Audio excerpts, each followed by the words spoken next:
दोस्तों, बिहार एसएससी के लिए प्लेटफॉर्म का प्रैक्टिस सेट जो कि चल रहा था, तो आज का प्रैक्टिस सेट नंबर जो है हम लोग 5 को कवर करने वाले हैं। ठीक है, 5 को जो है कवर करने वाले हैं। इससे पहले हम लोग जो है 4 प्रैक्टिस सेट को कवर कर चुके हैं। यदि वो वाला प्रैक्टिस सेट नहीं लगाए हैं तो वीडियो के डिस्क्रिप्शन में टेलीग्राम का लिंक दिया गया है, वहाँ से जुड़ करके जो आप पिछले प्रैक्टिस सेट को भी लगा सकते हैं। तो चलिए प्रश्न को स्टार्ट करते हैं। तो प्रश्न है कि संविधान की आत्मा किसे कहा जाता है। संविधान की आत्मा जो है ये किसे कहा जाता है। देखो, ये प्रस्तावना को जो है संविधान की आत्मा कहा जाता है। ऑप्शन नंबर ए हो जाएगा।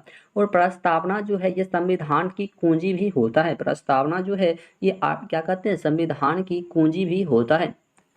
चलिए, अगला प्रश्न है कि 14 वर्ष से कम उम्र के बच्चों को जोखिम भरे काम पर न लगाना किस अधिकार के प्रति ये संरक्षण है। देखो, 14 वर्ष के कम उम्र के बच्चों को जोखिम भरे काम पर न लगाना शोषण के विरुद्ध जो है ये आता है। किसके विरुद्ध आता है, यह जो शोषण के विरुद्ध आता है। ऑप्शन नंबर ए हो जाएगा। और ये आर्टिकल पूछेगा तो ये आर्टिकल जो है ये आर्टिकल 24 के तहत आता है। 24 के तहत जो है 14 वर्ष से कम उम्र बच्चों को जो है आप जोखिम भरे काम पर नहीं लगा सकते हैं, आर्टिकल 24 के तहत। ठीक है, आर्टिकल 24 के तहत। चलिए, अगला प्रश्न है कि चाणक्य जो है किसका प्रधानमंत्री था। चाणक्य जो है ये किसका प्रधानमंत्री था। देखो, ये चंद्रगुप्त मौर्य का प्रधानमंत्री था। चाणक्य जो है ये चंद्रगुप्त मौर्य का प्रधानमंत्री था। और ये कुछ समय के लिए बिंदुसार का भी जो है प्रधानमंत्री जो है रह सका है। ये जो है कुछ समय के लिए बिंदुसार का भी जो है ये प्रधानमंत्री रह चुका है। उसके बाद हम बात कर ले चाणक्य, तो चाणक्य जो है अर्थशास्त्र पुस्तक की रचना किया है। और अर्थशास्त्र पुस्तक से जैसे कि मौर्यकालीन प्रशासन की सर्वाधिक जानकारी भी हमें प्राप्त होती है। ठीक है, तो चलिए देखते हैं अगला प्रश्न। और चंद्रगुप्त जो है ये जैन धर्म के अनुयायी थे, इसे भी याद रखना है, जैन धर्म के। चलिए, अगला प्रश्न है कि भारतीय बैडमिंटन संघ के अध्यक्ष के रूप में किसे निर्विरोध निर्वाचित किया गया है। निर्विरोध जो है निर्वाचित किया गया है। देखो, ये डॉक्टर हेमंत हेमंत बिस्वा शर्मा को जो है किया गया है। ऑप्शन नंबर डी हो जाएगा। चलिए, अगला प्रश्न है कि उपभोक्ता शोषण के प्रमुख कारण जो है ये क्या है। उपभोक्ता शोषण के प्रमुख कारण जो है ये क्या है। इसका प्रमुख कारण जो है क्या होता है। देखो, इसका प्रमुख कारण जैसे कि सूचना का अभाव हो गया, वस्तुओं की सीमित आपूर्तियां हो जाएगा, उपभोक्ताओं की अज्ञानता हो जाएगा। इनकी ऑप्शन नंबर डी जो है इस प्रश्न का बिल्कुल सही जवाब हमारा हो जाएगा। चलिए, अगला प्रश्न है कि किस महिला को भारतीय क्रांतिकारियों की माता कहा जाता है। किस महिला को भारतीय क्रांतिकारियों की माता जो है कहा जाता है। देखो, ये मैडम भिकाजी कामा को जो है कहा जाता है। ऑप्शन नंबर ए हो जाएगा। ऑप्शन नंबर ए हो जाएगा। ठीक है, मैडम भिकाजी कामा को जो है भारतीय क्रांतिकारियों की माता जो है कहा जाता है। ठीक है, और यह महिला एक ऐसा महिला है जो कि प्रथम भारतीय महिला है जिन्होंने तिरंगा, ठीक है, जिन्होंने तिरंगा जो है ये अश्टुगार्ड में, ठीक है, अश्टुगार्ड में 1907 ईस्वी में सबसे पहले जो है फहराया है, अश्टुगार्ड में। ठीक है, अश्टुगार्ड में। चलिए, अगला प्रश्न है कि राज्यसभा के सभापति जो है ये कौन होता है। राज्यसभा के सभापति जो है ये कौन होता है। देखो, राज्यसभा के सभापति की हम बात कर ले तो ये उपराष्ट्रपति होता है। कौन होता है, ये जो उपराष्ट्रपति होता है। और राज्यसभा एक अस्थायी सदन होता है। राज्यसभा जो है ये एक प्रकार का अस्थायी सदन होता है। और राज्यसभा के सदस्यों का कार्यकाल की हम बात कर ले तो ये 6 वर्ष का होता है। ठीक है, राज्यसभा के कार्यकाल जो होता है उसका 6 वर्ष का होता है। और प्रत्येक 2 वर्ष के बाद, प्रत्येक 2 वर्ष के बाद जो है 1/3, कितना 1/3 जो है नए सदस्य भी चुना जाता है। ठीक है, नए सदस्य जो है ये चुना जाता है। और वर्तमान समय में राज्यसभा के 233 सदस्य का चुनाव राज्य केंद्र शासित प्रदेशों की विधानसभा के सदस्यों के द्वारा किया जाता है। ठीक है, तो इस प्रश्न का बिल्कुल सही जवाब जो हमारा ऑप्शन नंबर बी हो जाएगा, उपराष्ट्रपति होता है। चलिए, अगला प्रश्न है कि भारत में मानव अधिकार सुरक्षा अधिनियम जो है ये कब पारित हुआ है। भारत में मानव अधिकार सुरक्षा अधिनियम जो है ये कब पारित हुआ है?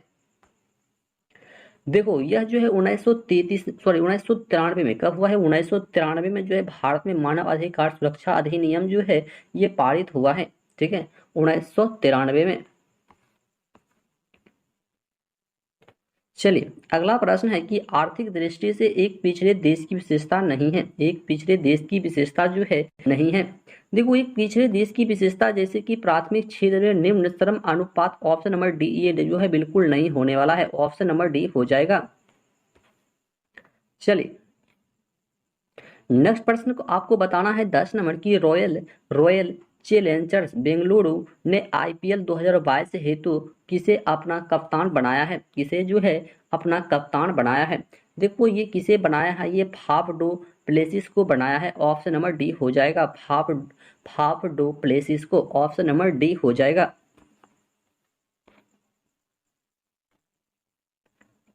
चलिए नेक्स्ट प्रश्न है 11 नंबर प्रश्न क्या है कि निम्नलिखित में से किस शहर में 25 नवंबर से 10 दिसंबर तक 64वीं राष्ट्रीय निशानेबाजी चैंपियनशिप प्रतियोगिता का आयोजन जो है ये किया गया है? ये आयोजन जो है किया गया है। देखो ये भोपाल में, कहाँ पर किया गया है? ये जो है भोपाल में किया गया है, ऑप्शन नंबर सी हो जाएगा, भोपाल में। चलिए नेक्स्ट प्रश्न बताइए 12 नंबर की भारत में काजू उत्पादन में मुख्य राज्य जो है ये कौन सा है? भारत में काजू का उत्पादन सबसे अधिक किस राज्य में होता है? देखो भारत में काजू उत्पादन जो है ये मुख्य राज्य यानी कि हम बात कर ले तो सबसे ज्यादा जो ये केरल में होता है। ठीक है, भारत में काजू का उत्पादन जो है सबसे ज्यादा जो है ये केरल में होता है। उसके बाद भारत में नारियल उत्पादन में प्रथम स्थान जो ये केरल का ही आता है। यहाँ पर जो है नारियल का उत्पादन भी जो है सबसे अधिक होता है केरल में। ठीक है, नारियल का सबसे अधिक उत्पादन जो अपना भारत में ये केरल में ही होता है। और छोटी इलायची का मतलब जो है छोटी इलायची जो होता है उसका उत्पादन भी जो है ये सबसे ज्यादा जो है केरल में ही होता है। ठीक है, केरल में। ठीक है, केरल में। और ये तमिलनाडु की बात कर ले तो तमिलनाडु में तालाब से अधिक सिंचाई होती है। यहाँ पर जो है क्या कहते हैं, तालाब से जो है ना अधिक सिंचाई होता है, तालाब से। ठीक है, तालाब से। चलिए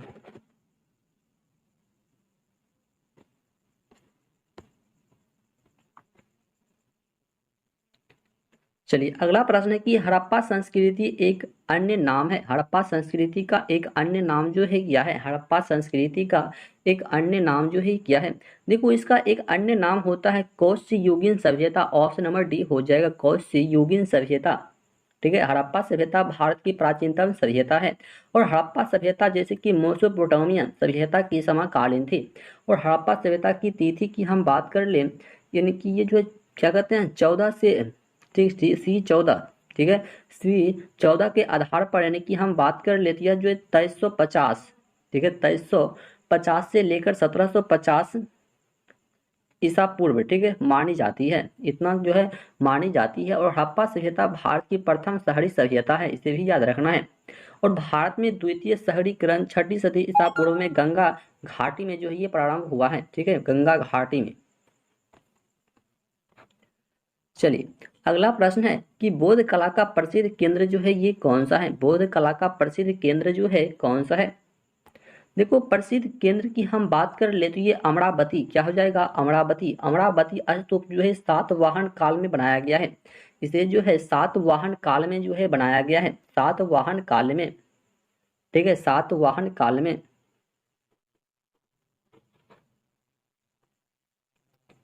चलिए अगला प्रश्न है कि महरौली अभिलेख से किस सम्राट के संबंध में जानकारी प्राप्त होती है? महरौली अभिलेख से किस सम्राट के संबंध में जो है ये जानकारी हमें प्राप्त होती है? देखो ये चंद्रगुप्त द्वितीय की जानकारी, किसकी? चंद्रगुप्त द्वितीय की जानकारी जो है ये हमारे प्राप्त होती है। और महरौली का लौह स्तंभ ये दिल्ली में स्थित है। महरौली का लौह स्तंभ जो ये कहाँ पर स्थित है? तो ये जो है दिल्ली में स्थित है। ठीक है, महरौली का लौह जो है कहाँ पर स्थित है? ये दिल्ली में स्थित है इसका स्तंभ। ठीक है, लौह स्तंभ। चलिए अगला प्रश्न है कि वेदांत शब्द का प्रयोग किसके लिए किया गया है। वेदांत शब्द का प्रयोग जो है ये किसके लिए जो है किया गया है, यह जो है किसके लिए किया गया है। देखो यह जो उपनिषदों के लिए जो है किया गया है, किसके लिए किया गया है, उपनिषदों के लिए जो है किया गया है, उपनिषदों के लिए। चलिए अगला प्रश्न है कि प्रति वर्ष अंतर्राष्ट्रीय साक्षरता दिवस कब मनाया जाता है। प्रति वर्ष जो है अंतर्राष्ट्रीय साक्षरता दिवस जो है ये कब मनाया जाता है। देखो ये 8 सितंबर को, ठीक है, 8 सितंबर को जो है अंतर्राष्ट्रीय साक्षरता दिवस के रूप में मनाया जाता है, ठीक है। और ये 15 सितंबर, ठीक है, ये 15 सितंबर को जो है क्या मनाया जाता है, तो राष्ट्रीय अभियंता दिवस, ठीक है, राष्ट्रीय अभियंता दिवस जो है ये 15 सितंबर को मनाया जाता है, राष्ट्रीय अभियंता दिवस, ठीक है, राष्ट्रीय अभियंता दिवस, ठीक है। चलिए और ये क्या कहते हैं 10 दिसंबर, ठीक है, 10 सितंबर है, ठीक है, 10 सितंबर को क्या मनाया जाता है, तो वर्ल्ड क्या कहते हैं, वर्ल्ड सुसाइड, ठीक है, वर्ल्ड सुसाइड डे जो है मनाया जाता है, वर्ल्ड सुसाइड डे। चलिए अगला प्रश्न है 18 नंबर की निम्नलिखित में कौन सा कथन जो है सही है। ऐसा कौन सा कथन है जो कि वो बिल्कुल सही है। देखो ऊंचाई महत्वपूर्ण नहीं है कॉफी के लिए, छाया का फैक्टर जो कि महत्वपूर्ण है, ये बिल्कुल सही है, ऑप्शन नंबर सी हो जाएगा, ठीक है, ऑप्शन नंबर सी, ठीक है। कॉफी की बात कर रहा है तो ठीक है, चाय का खेती भारत में जो है ये कब प्रारंभ हुआ है, चाय की खेती, ये 1835 में, ठीक है, 1835 में जो है चाय की खेती जो है ये प्रारंभ हुआ है अपना भारत में। और भारत में सर्वाधिक चाय का उत्पादन जो है किस राज्य में होता है, तो ये जो है असम राज्य में होता है। कहाँ पर होता है, तो ये असम राज्य में जो कि चाय का उत्पादन सबसे अधिक होती है। और ठीक है, और कहाँ पर होता है, तो ये नीलगिरी की पहाड़ियों पर ही जो चाय और कॉफी का उत्पादन किया जाता है, ठीक है, नीलगिरी की पहाड़ियों पर ही। और राज्य पूछेगा तो ये असम राज्य हो जाएगा। चलिए अगला प्रश्न है कि गन्ना की फसल लगभग कितने समय में तैयार की जाती है। गन्ना की फसल जो है ये कितने समय में जो है तैयार की जाती है, गन्ना की फसल।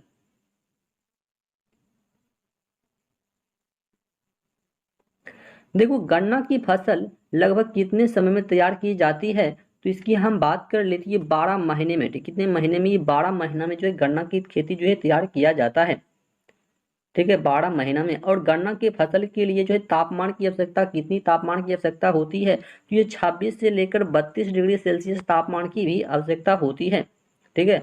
और इसमें वर्षा की आवश्यकता की हम बात कर ले तो वर्षा की आवश्यकता जो 75 से लेकर 120 सेंटीमीटर होता है, ठीक है, वर्षा की आवश्यकता होता है। और भारत को गन्ना का जन्मभूमि भी कहा जाता है, भारत को गन्ना का जन्मभूमि भी जो है कहा जाता है, ठीक है, भारत को।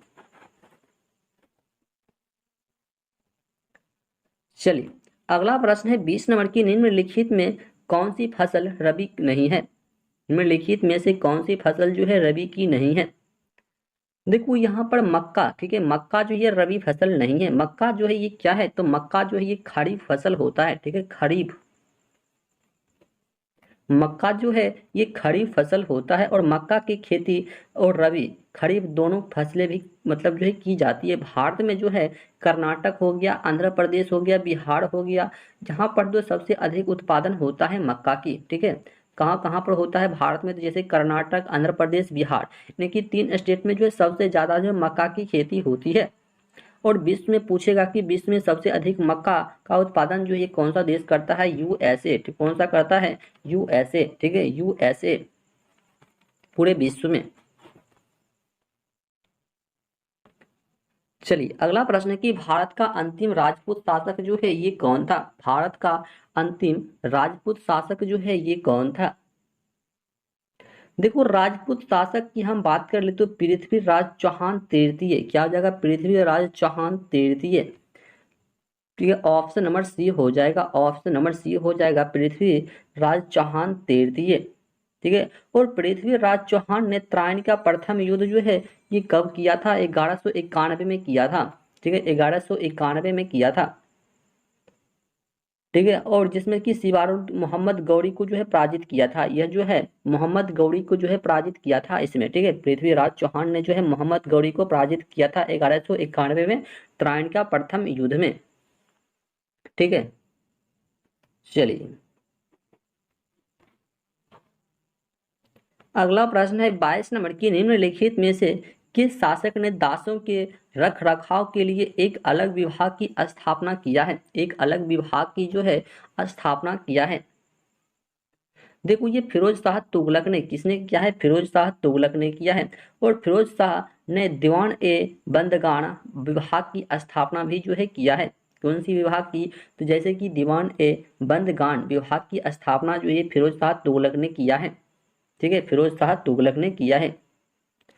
चलिए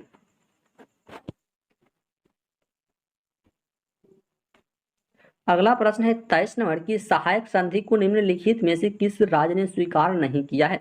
सहायक संधि को निम्नलिखित में से किस राज्य ने जो है स्वीकार नहीं किया है, यानी कि कौन सा राज्य जो है ये स्वीकार नहीं किया है। देखो ये मैसूर, क्या जो है ये मैसूर हो जाएगा। ठीक है, मैसूर, मैसूर।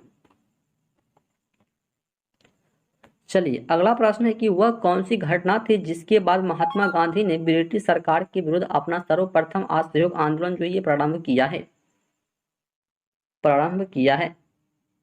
वह कौन सी घटना थी जिसके बाद महात्मा गांधी ने ब्रिटिश सरकार के विरुद्ध अपना सर्वप्रथम असहयोग आंदोलन जो है ये प्रारंभ किया था, असहयोग आंदोलन जो है ये प्रारंभ किया था।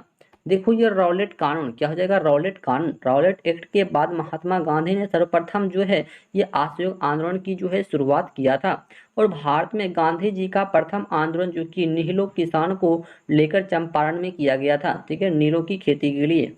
और असहयोग आंदोलन जो है गांधी जी द्वारा भारत में शुरू किया गया प्रथम संगठित आंदोलन था। और असहयोग आंदोलन की हम बात कर ले तो असहयोग आंदोलन जो है ये 1 अगस्त, ठीक है, 1 अगस्त 1920 को शुरू किया गया था। और असहयोग आंदोलन जो है ये 22 क्या कहते हैं, सॉरी 12 फरवरी, ठीक है, 12 फरवरी 1922, ठीक है, 1922 को जो है वापस लिया गया था। इसे भी याद रखना है, पूछ देगा कि असहयोग आंदोलन को जो है महात्मा गांधी के द्वारा कब वापस लिया गया है, तो ये 12 फरवरी 1922 को जो है ये उसे वापस भी लिया गया है। ठीक है, वापस भी लिया गया है।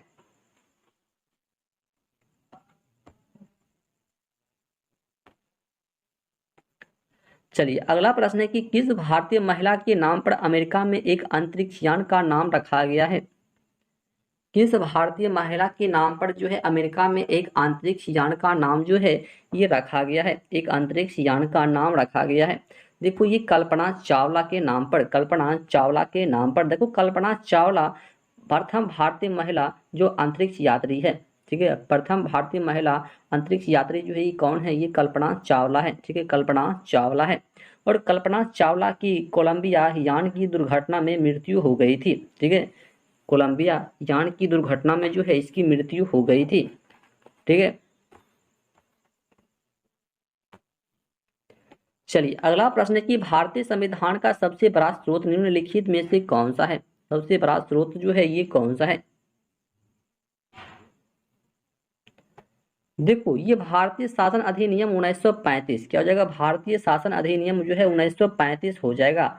ऑप्शन नंबर ए, ठीक है, ऑप्शन नंबर ए।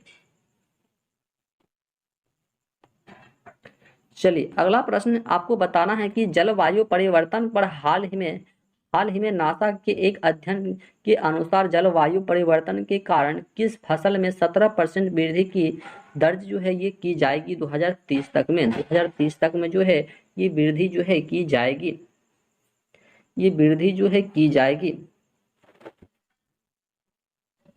देखो ये वृद्धि जो है गेहूं में किया जाएगा 2030 तक में, गेहूं में। ऑप्शन नंबर बी हो जाएगा गेहूं में, ऑप्शन नंबर बी गेहूं में। चलिए अगला प्रश्न कि आत्मनिर्भर भारत के समर्थन में किस कंपनी ने भारत सरकार के राष्ट्रीय ग्रामीण आजीविका मिशन के लिए साझेदारी किया है, साझेदारी किया है। देखो ये फ्लिपकार्ट ने जो है ये साझेदारी किया है। फ्लिपकार्ट ने आत्मनिर्भर भारत के समर्थन में किस कंपनी ने भारत सरकार के राष्ट्रीय ग्रामीण आजीविका मिशन के लिए साझेदारी किया है, ये फ्लिपकार्ट ने किया है। ऑप्शन नंबर सी हो जाएगा फ्लिपकार्ट। चलिए अगला प्रश्न है कि थॉमस कप किस खेल से संबंधित है। थॉमस कप जो है यह किस खेल से संबंधित है। थॉमस कप जो है किस खेल से संबंधित है। देखो ये बैडमिंटन से किससे संबंधित है, यह बैडमिंटन से संबंधित है। थॉमस कप जो है ये बैडमिंटन से संबंधित है। और बैडमिंटन से और भी मतलब बहुत खेल जैसे संबंधित होता है, जैसे कि नारंग कप हो गया, चड्डा कप हो गया, अमृत दीवान कप हो गया। ये सभी जो होता है ये बैडमिंटन से ही संबंधित होता है। ठीक है, बैडमिंटन से। चलिए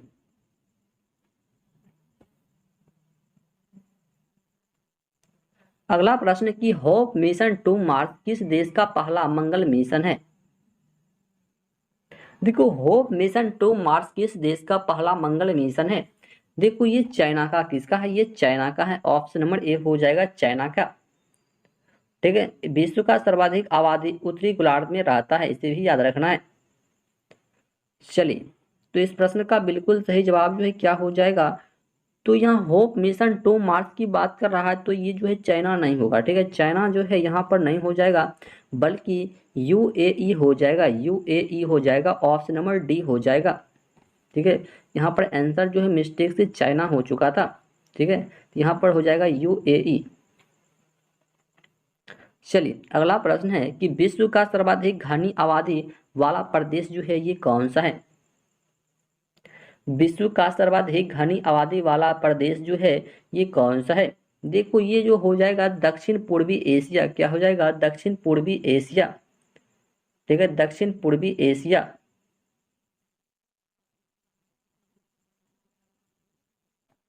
चलिए अगला प्रश्न है कि भारतीय वन सर्वेक्षण का मुख्यालय जो है ये कहाँ पर है। भारतीय वन सर्वेक्षण मुख्यालय जो है कहाँ पर स्थित है, इसका मुख्यालय जो है कहाँ पर स्थित है। देखो इसकी मुख्यालय जो है देहरादून में स्थित है, देहरादून में। ठीक है, देहरादून में भारतीय वन सर्वेक्षण का मुख्यालय जो है ये देहरादून में स्थित है। ठीक है, देहरादून में। ये शिमला जो दिया गया है, शिमला, शिमला की थोड़ा हम बात कर ले तो शिमला जो है ये आलू। ठीक है, आलू, आलू आलू जो है, आलू जो क्या कहते हैं, आलू का अनुसंधान केंद्र जो है कहाँ पर स्थित है, ये शिमला में स्थित है। ठीक है, आलू का। ठीक है, आलू का। चलिए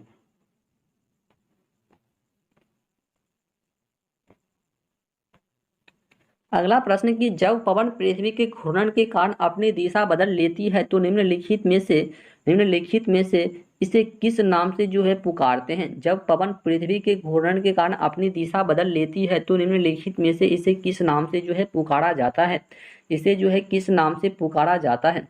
देखो इसे जो है भू, क्या हो जाएगा, भू भू विक्षेपी पवन के नाम से जो है जाना जाता है, भू विक्षेपित पवन के नाम से।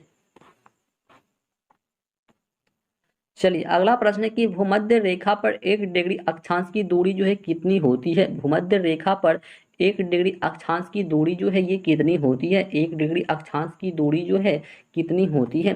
देखो इसकी दूरी जो है 111 किलोमीटर, कितना होता है, 111 किलोमीटर होता है। भूमध्य रेखा पर 1 डिग्री अक्षांश की दूरी जो है ये 111 किलोमीटर होती है, 111 किलोमीटर होती है। चलिए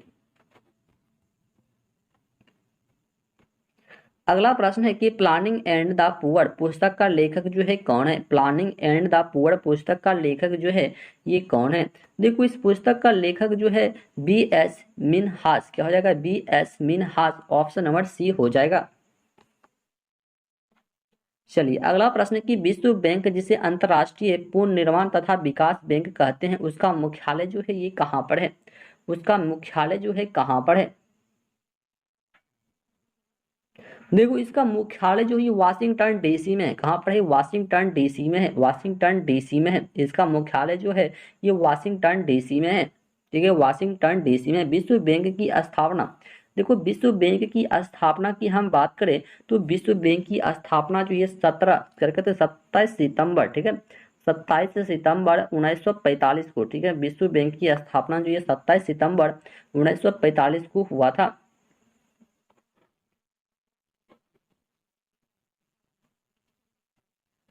चलिए अगला प्रश्न है 37 नंबर की अंतर्राष्ट्रीय कोर्ट ऑफ जस्टिस में कितने न्यायाधीश होते हैं?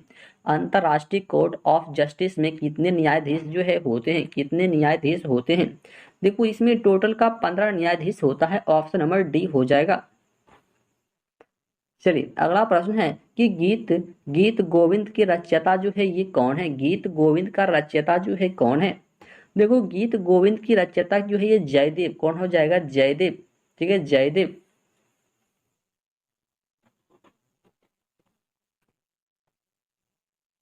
चलिए अगला प्रश्न है कि खजुराहो के मंदिर किस वंश के राजाओं ने बनवाए थे? खजुराहो के मंदिर जो है किस वंश के राजाओं ने जो है बनवाया था? किस वंश के राजाओं ने जो है बनवाया था? देखो खजुराहो का मंदिर जो है किस वंश के राजाओं ने बनवाया था? ये चंदौल के राजा जो है बनवाया था। ऑप्शन नंबर डी हो जाएगा, चंदौल का। ठीक है, चंदौल का। खजुराहो जो है ये कहाँ पर पड़ता है? तो खजुराहो जो है ये एमपी में पड़ता है। कहाँ पर पड़ता है? ये जो है एमपी में पड़ता है।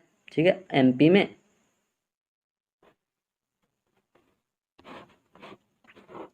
चलिए अगला प्रश्न है कि शतरंज में पहली भारतीय महिला ग्रैंड मास्टर जो है ये कौन है? शतरंज में पहली भारतीय महिला ग्रैंड मास्टर जो है ये कौन है? देखो ग्रैंड मास्टर जो ये एस विजय लक्ष्मी। क्या हो जाएगा? S Vijay Lakshmi. Option number A हो जाएगा, एस विजय लक्ष्मी।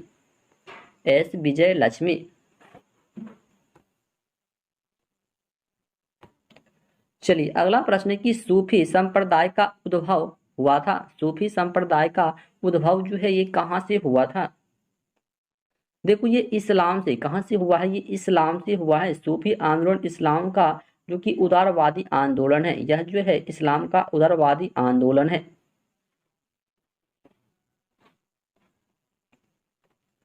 चलिए अगला प्रश्न आपको बताना है कि आर्थिक दृष्टि से एक पिछड़े देश की विशेषता है। आर्थिक दृष्टि से एक पिछड़े देश की विशेषता जो है ये क्या है? एक पिछड़े देश की विशेषता जो है क्या है?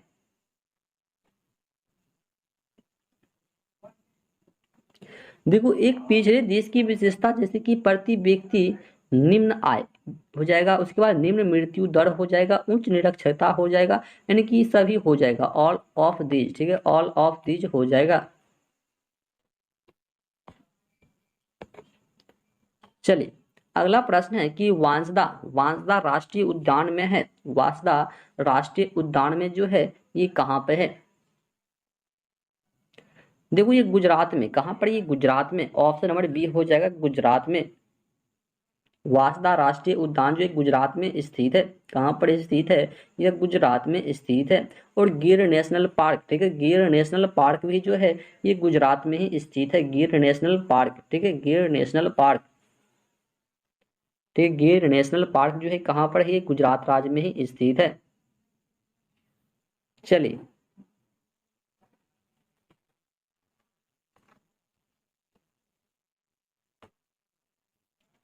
अगला प्रश्न कि किस देश का झंडा दोहरे त्रिभुज के रूप में है? किस देश का झंडा जो है ये दोहरे त्रिभुज के रूप में है? दोहरे त्रिभुज के रूप में है।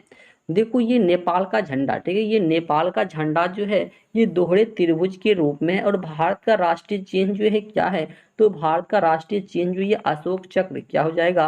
अशोक चक्र। अशोक चक्र जो कि भारत का राष्ट्रीय चिन्ह है अपना, अशोक चक्र।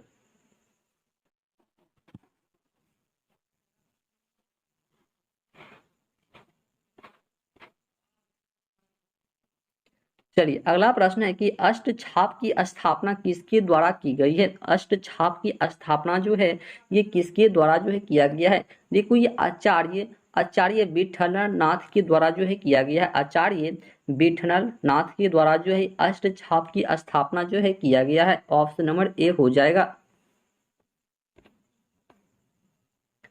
चलिए अगला प्रश्न है कि बिहार से उड़ीसा झारखंड, बिहार से उड़ीसा और झारखंड कब अलग हुआ है? बिहार से उड़ीसा और झारखंड जो है ये कब अलग हुआ है? बिहार से उड़ीसा और झारखंड जो है ये कब अलग हुआ है? देखो ये 1936 और 2000 में। ठीक है, 1936 से लेकर 2000 ईस्वी में हुआ है। और बिहार को बंगाल से अलग करने की घोषणा, इसकी घोषणा जो है वो ये 1911 में ही हो चुकी थी। बिहार को बंगाल से अलग करने की घोषणा जो है ये 1911 में ही हो चुकी थी। और और बंगाल से बिहार जो है ये 1912 में अलग हो गया था, ठीक है। और 1 अप्रैल 1936 को बिहार से उड़ीसा अलग हुआ है, ठीक है। 1936 में जो है यहाँ बिहार से जो है ये उड़ीसा जो है अलग हो गया था 1936 ईस्वी में। उसके बाद 1956 की हम थोड़ा बात कर ले तो 1956 में जो है ना, 1956 में बिहार का कुछ भाग जो है पश्चिम बंगाल को भी दे दिया गया था, ठीक है, पश्चिम बंगाल को। और इस प्रश्न पूछा जाता है कि बिहार से झारखंड जो है ये ओनली कब अलग हुआ है। देखो ये 15 नवंबर 2000 को हुआ है, ठीक है। जैसा कि अभी हम लोग बता चुके हैं कि 2000 को हो गया है बिहार से जो है झारखंड ये अलग हो चुका है 2000 को। चलिए अगला प्रश्न है कि बिहार में 1857 की क्रांति का नेता को बाबू कुंवर सिंह का देहांत जो है ये कब हुआ है, इसका देहांत जो है कब हुआ है। देखो इसका देहांत जो 26 अप्रैल 1858 को, ठीक है, 26 अप्रैल 1858 को हुआ है।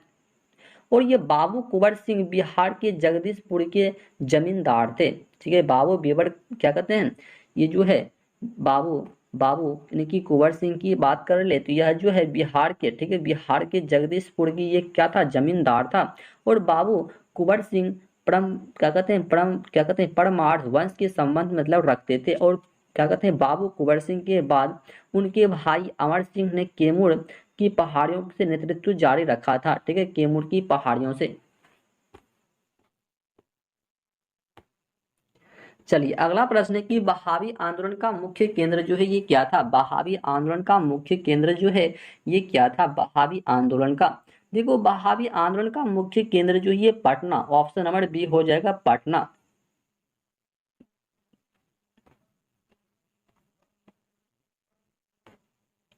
चलिए अगला प्रश्न कि निम्नलिखित में से कौन कर्नाटक संगीत की त्रिमूर्ति में एक से है। त्रिमूर्ति में एक से है, त्रिमूर्ति में एक से है। देखो ये त्यागराज क्या हो जाएगा, त्यागराज, ऑप्शन नंबर सी हो जाएगा त्यागराज।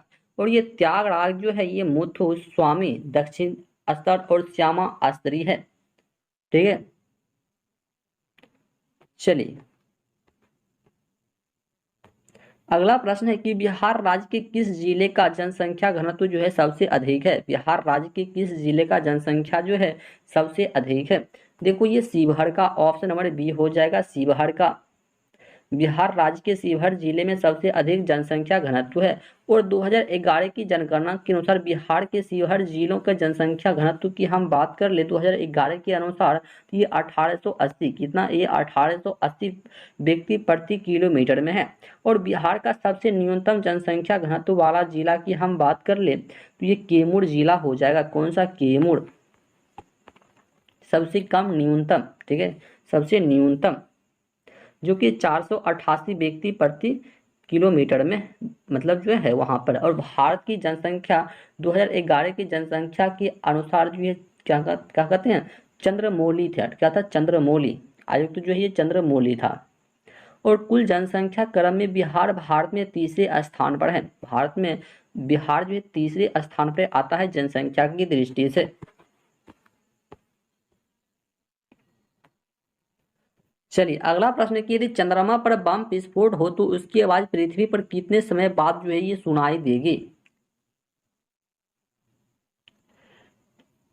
देखो यदि चंद्रमा पर बम विस्फोट होता है तो उसकी आवाज जो है पृथ्वी पर सुनाई नहीं देने वाला है। उसकी आवाज जो है पृथ्वी पर मात्र जो है 0% सुनाई देगा, यानी कि साफ जो है सुनाई नहीं देने वाला है, क्योंकि चंद्रमा पर कोई वायुमंडल नहीं होता है, ठीक है। चंद्रमा पर कोई वायुमंडल नहीं होता है और हम वहां की आवाज को भी नहीं सुन सकते हैं इसी कारण से, ठीक है। चलिए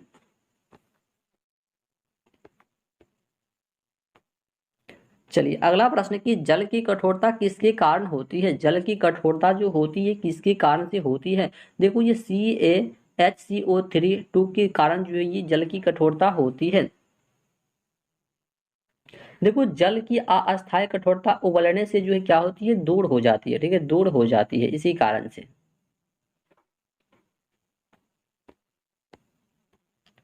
चलिए अगला प्रश्न है कि विषुवत रेखा पर दिन कितने घंटे का होता है। विषुवत रेखा पर दिन जो होता है ये कितने घंटे का होता है। देखो ये 12 घंटे का होता है। विषुवत रेखा पर दिन जो ये 12 घंटा का होता है और विषुवत रेखा पर सूर्य की किरणें जो है सीधी पड़ती है।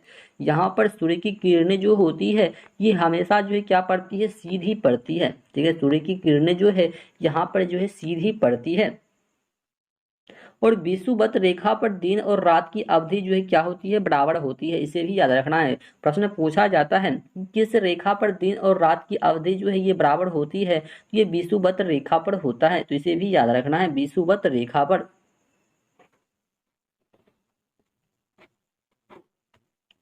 चलिए अगला प्रश्न कि पीतल एक मिश्र धातु है जबकि वायु जो है ये क्या है, जबकि वायु जो है क्या है। देखो वायु जो है एक मिश्रण होता है, वायु जो होता है ये एक मिश्रण होता है।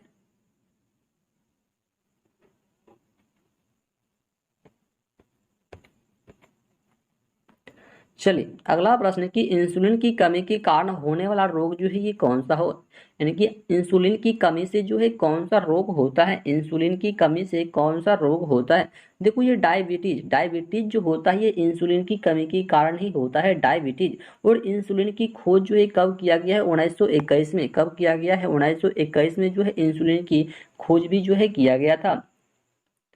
ठीक है, बेटिंग एवं वेस्ट ने किया था, बेटिंग एवं वेस्ट ने जो है ये इंसुलिन की खोज 1921 में किया था।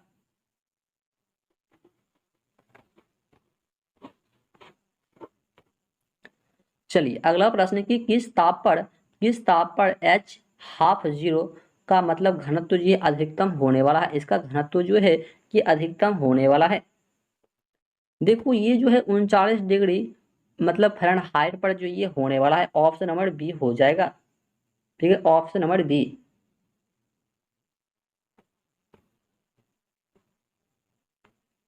चलिए अगला प्रश्न कि निम्नांकित में से कौन स्तनधारी नहीं है, ऐसा कौन है जो कि स्तनधारी नहीं है, स्तनधारी नहीं है। देखो मगरमच्छ जो होता है ये स्तनधारी नहीं होता है। ठीक है, देखो जो प्राणी अपने बच्चों को जन्म देता है और दूध पिलाते हैं उसे स्तनधारी कहा जाता है, लेकिन मगरमच्छ में जो है ऐसा कुछ भी नहीं होने वाला है, यानी कि ऑप्शन नंबर डी जो है इस प्रश्न का बिल्कुल सही जवाब हो जाएगा। चलिए अगला प्रश्न है कि निम्नलिखित विद्युत चुंबकीय तरंगों में से किसकी तरंग दैर्ध्य जो ये अधिकतम होती है, किसकी तरंग दैर्ध्य जो है अधिकतम होती है। देखो ये अवरक्त किरण की तरंग दैर्ध्य जो है ये अधिकतम होती है, अवरक्त किरण की, ऑप्शन नंबर डी हो जाएगा। और ये लाल रंग का तरंग दैर्ध्य जो है सबसे कम होता है, लाल रंग का तरंग दैर्ध्य जो है सबसे कम होता है, सबसे कम जो ये लाल रंग का तरंग दैर्ध्य होता है।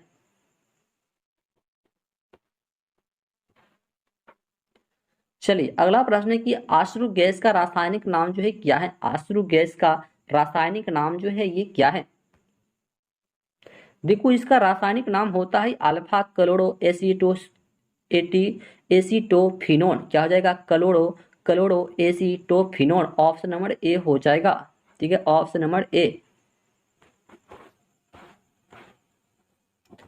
चलिए अगला प्रश्न है कि यदि किसी लेंस का आधा भाग काले कागज से इक दिया जाए, यानी कि ढक दिया जाए, तो उसके द्वारा उत्पन्न प्रतिबिंब जो है क्या होगा, उसके द्वारा उत्पन्न प्रतिबिंब जो है क्या होने वाला है, उसके द्वारा उत्पन्न प्रतिबिंब जो है क्या होने वाला है। देखो वो जो है उसकी चम्मच क्या होती है, उसकी चम्मच जो है ये कम हो जाएगी। ठीक है, उसकी चम्मच जो है ये कम हो जाएगी, ऑप्शन नंबर सी हो जाएगा।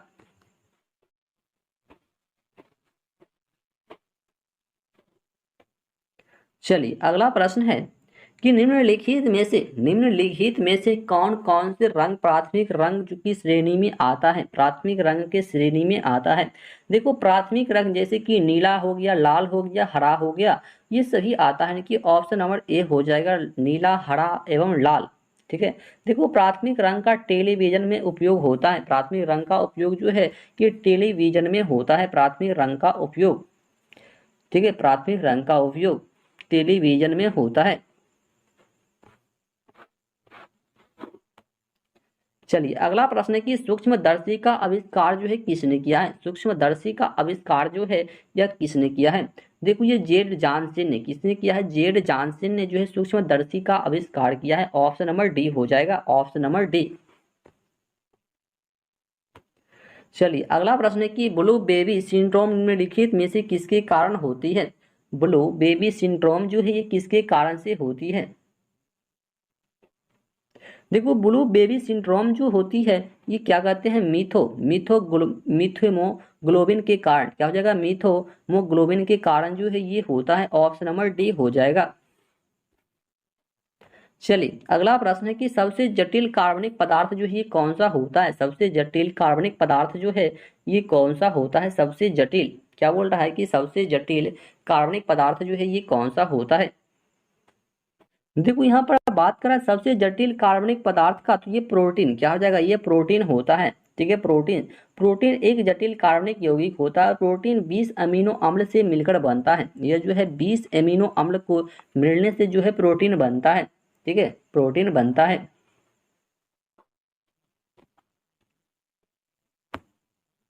चलिए अगला प्रश्न है कि साबुन को जल में घोलने पर जल के पृष्ठ तनाव पर जो है ये क्या प्रभाव पड़ता है। साबुन को जल में घोलने पर जल के पृष्ठ तनाव पर जो है क्या प्रभाव पड़ता है।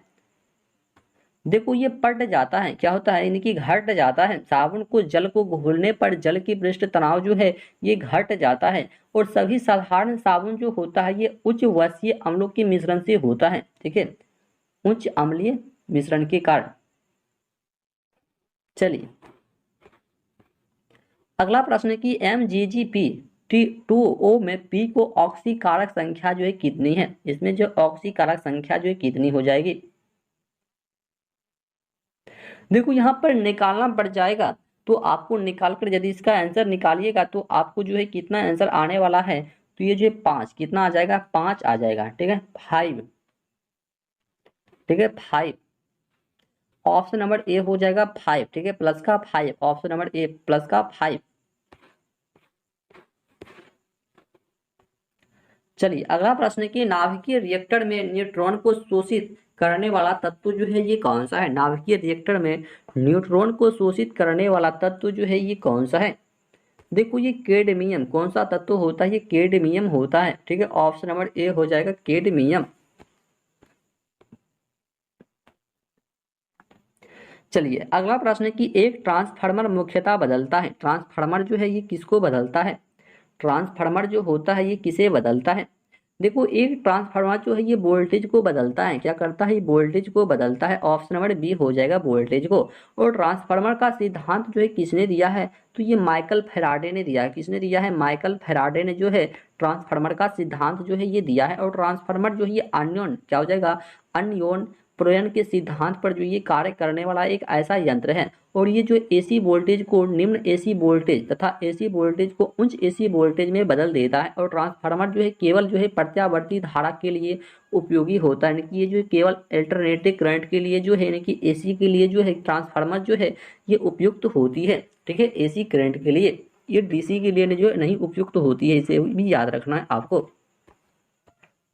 चलिए अगला प्रश्न आपको बताना है कि प्राकृतिक रबड़ जो है किसका बहुलक है। प्राकृतिक रबड़ जो होता है ये किसका बहुलक होता है। देखो ये आइसोप्रीन का, किसका हो जाएगा, आइसोप्रीन का। ठीक है, आइसोप्रीन का। और प्राकृतिक रबड़ जो है थर्मोप्लास्टिक होता है। क्या होता है, थर्मोप्लास्टिक होता है, इसे भी याद रखना है।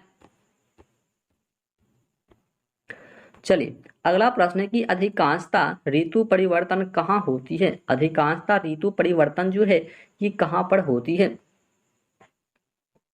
देखो ये ट्रोपोस्फियर में होता है। कहाँ पर होता है, ट्रोपोस्फियर में जो है अधिकांशता ऋतु परिवर्तन होता है। ऑप्शन नंबर बी हो जाएगा। चलिए अगला प्रश्न है कि उच्च स्तर भाषा के स्रोत कूट को पंक्ति दर पंक्ति मशीन कोड में बदल देने वाले अनुवादक प्रोग्राम को जो है क्या कहा जाता है। प्रश्न को फिर से समझिएगा कि उच्च स्तर भाषा के स्रोत कोड को पंक्ति दर पंक्ति मशीन कोड में बदलने वाले अनुवादक प्रोग्राम को जो है क्या कहा जाता है, क्या कहा जाता है। देखो उसको जो है ना कम पायलट, क्या कहा जाता है, कम पायलट कहा जाता है। ऑप्शन नंबर बी हो जाएगा कम पायलट। चलिए अगला प्रश्न है कि यदि लाल फूल को हीरे शीशा में से देखे तो ये कैसा दिखाई देगा। तो ये जो है कैसा दिखाई देगा। देखो वो जो है काला दिखाई देने वाला है, ठीक है। प्रकाश जिस रंग का परिवर्तन करता है उस रंग को इनकी वस्तु दिखाई देता है, ठीक है। इसलिए जो यहाँ पर काला हो जाएगा ऑप्शन नंबर बी।